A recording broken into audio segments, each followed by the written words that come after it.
Subscribe to our channel by clicking the subscribe button. Click the bell button and enjoy the latest uploads from our channel.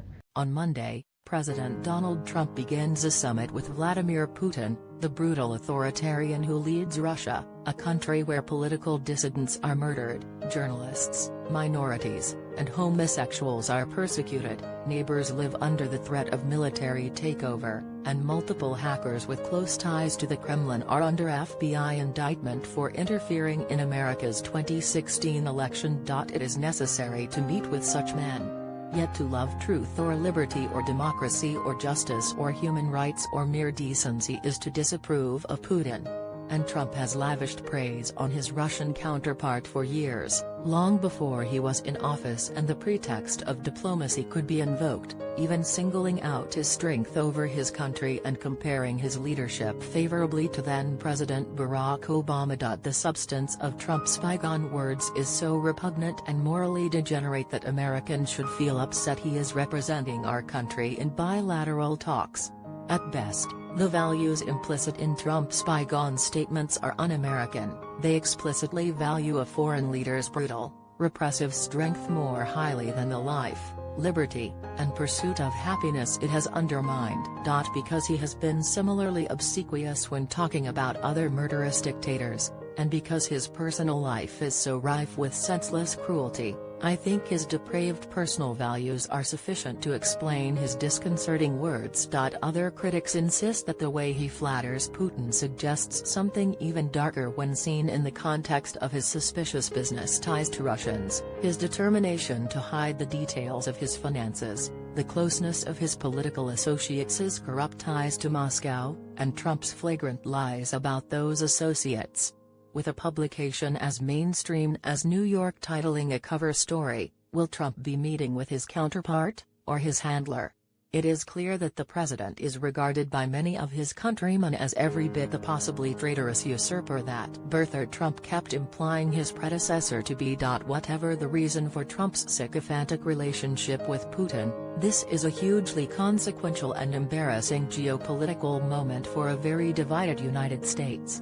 And it ought to be a lesson for much of the anti-Trump establishment, including those who believe Trump is merely morally compromised and those who believe he is compromised by financial leverage, as yet revealed evidence of collusion with Russia, or some other kind of blackmail. The Clinton, Bush, and Obama administrations, and many of the think tanks and political organizations that allied with them, spent 25 years advocating for various expansions of presidential power, often based on the premise that some feature of the modern world required a muscular executive to get things done.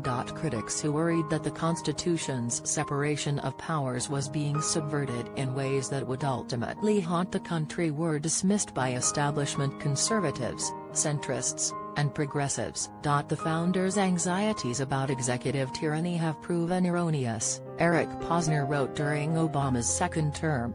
The president is kept in check by elections, the party system, the press, popular opinion, courts, a political culture that is deeply suspicious of his motives, term limits, and the sheer vastness of the bureaucracy which he can only barely control. He does not always do the right thing, of course, but presidents generally govern from the middle of the political spectrum.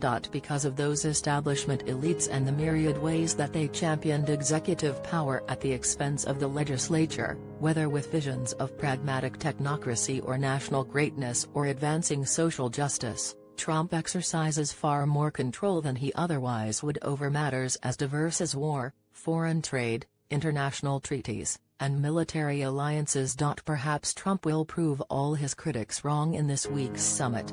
But if he undermines America's values or interests in some way that is at odds with how most members of Congress and a majority of the public would have had things done, one lesson will hold regardless of whether his actions flowed from corrupted values or corruption: the lesson that a strong legislature offers greater protection against destabilizing anomalies.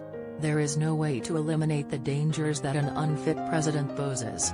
It is best not to elect one in the first place. Still, no House or Senate would pass a resolution praising Putin in the manner of Trump, or blurt out something that compromises the NATO alliance, and while an individual representative or senator could be compromised, a foreign intelligence service can more easily corrupt a president than a whole legislative majority. For those who think Trump unfit, wouldn't it be nice if there were a few more subjects about which Putin would know that